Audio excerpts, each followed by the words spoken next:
다리가 예쁘세요. 수영하셔서 그런가 뒤에서 보면 아가씨 같으시던데.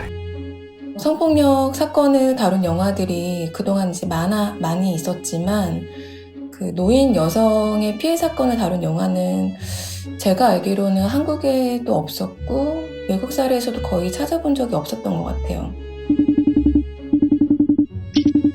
제가 도가니 작품 영화에 제가 스토리보드 작업을 했어요. 이게 저의 이제 첫 장편 데뷔작인데 20대 남성에게 성폭력을 당한 60대 여성이 자신의 그 명예를 지켜내기 위해서 끝까지 고군분투하는 그런 스토리예요. 그냥 가만히 있을 일도 아닌 것 같아서. 효정은 사실 겉으로 보기에는 이제 온화한 사람으로 보일 수는 있지만 저는 이제 나약한 사람은 아니라고 생각하거든요.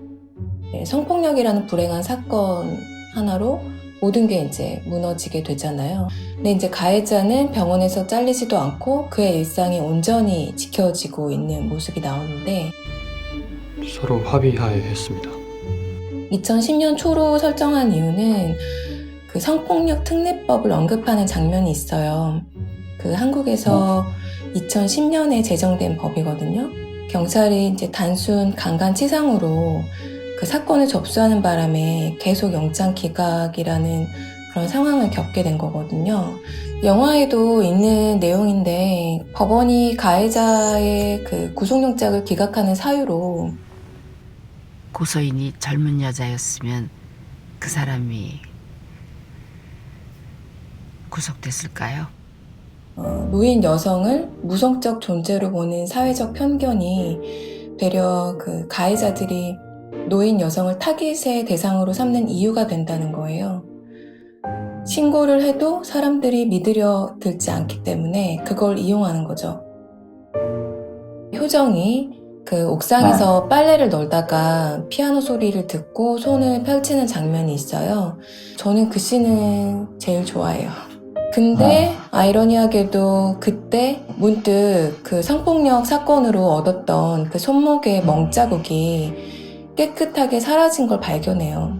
외적인 그런 물리적인 상처는 아물 수 있지만 그 내적 상처는 결코 아물지 못한다는 의미를 내포하는 씬이라서 69세는 상업자본의 투자를 받아서 찍은 영화가 아니라 그러다 보니까 이제 좀 예산 압박이 커서 촬영 기간은 한 달 걸렸고 19회차로 마무리 지었어요. 저도 성폭력에 노출된 경험들이 조금씩 있는데 저는 그러니까 누군가에게 특별히 일어난 사건이 아니라 그리고 우리 주변에 일어날 수 있는 일로 관객들이 인식하길 바랬거든요. 한 편의 영화가 세상을 바꾸지는 못하겠지만 어떤 감시자 역할은 할 수 있지 않을까 하는 마음으로 영화를 준비했습니다. 그렇게 되면 무엇보다 제일 중요한 거는 가해자들이 두려움을 가질 수 있다는 거죠. 아무것도 하지 않으면 아무 일도 일어나지 않는 거잖아요.